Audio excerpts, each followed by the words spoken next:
Guess the dialogue challenge.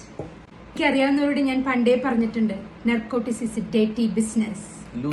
ഇതൊക്കെ എന്ത് ചാരാത്ത ചക്കല്ലേ ഇരിക്കുന്നത്?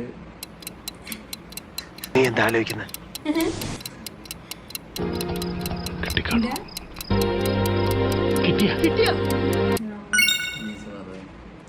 ഓ യമഹയായിരുന്നു. ഞാൻ വിചാരിച്ച സ്രാവിനെ തല്ലിക്കൊണ്ട് പോവായിരുന്നു. ഓ ഇതെന്ത് തടാകോ? ഷോ ആരും കണ്ടില്ല. എളുപ്പം മനസ്സിലാക്കാൻ നിങ്ങൾക്ക് മനസ്സിലാവുന്ന ഭാഷയിൽ ഞാൻ പറഞ്ഞു തരാം. എല്ലാത്തിനും പറ്റുന്നുണ്ട്. ഒരു മിനിറ്റ്. മുണ്ട് മടക്കി കുത്താനേ അറിയാം, വേണ്ടി വന്ന രണ്ട് തെറി വിളിക്കാനേ അറിയാം. ആ പൃഥ്വിരാജിന്റെ അല്ലേ? ഒരു കൈയെടുത്തും മാറ്റിക്കരുത്. വേറെ അല്ലേ അല്ലേന്ന് പറഞ്ഞിട്ട് കാര്യമില്ല. ലാലേട്ടനാണോ? അതിനോട് ചോദിക്കുന്നത്. ആരോട് വേണമെങ്കിലും ഞാൻ ഒരു ക്ഷമിക്കും, ഓപ്ഷൻ താ. എനിക്ക് പക്ഷെ നിന്നോട് അല്ല ടോവിനോ.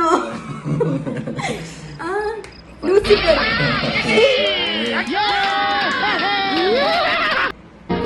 ഇനി ഞാൻ സ്കൂളിൽ പഠിക്കുമ്പോൾ ഞാൻ ഡാൻസിനും പാട്ടിനൊക്കെ മിടിക്കുകയായിരുന്നു. സമൂഹ ഗാനം വരെ ഞാൻ ഒറ്റയ്ക്ക് പാടിയിട്ടുണ്ട്. അന്ന് എന്നെ സിനിമയിൽ അഭിനയിക്കാൻ വിളിച്ചതാ. അറിയില്ല. അന്ന് ഇത്ര തടിയില്ലായിരുന്നു. സീലിംഗ് ബ്യൂട്ടി എന്നല്ലേ വിളിച്ചത്. അറിയില്ല. ക്ലൂ പറയാം. ബിന്ദു പണിക്കർ. മനസ്സിലായി. ബിന്ദു പണിക്കറും ജഗതി എല്ലാരും ഉള്ള പടാണ്. ഇവന് റാണി പേര് ഓർമ്മയില്ല. ഇവരുടെ ശ്രീകൃഷ്ണപുരത്ത് നക്ഷത്ര തിളക്കം. അങ്ങനെ പടത്തിന്റെ പേരുണ്ടെന്ന് എനിക്ക് തോന്നുന്നു.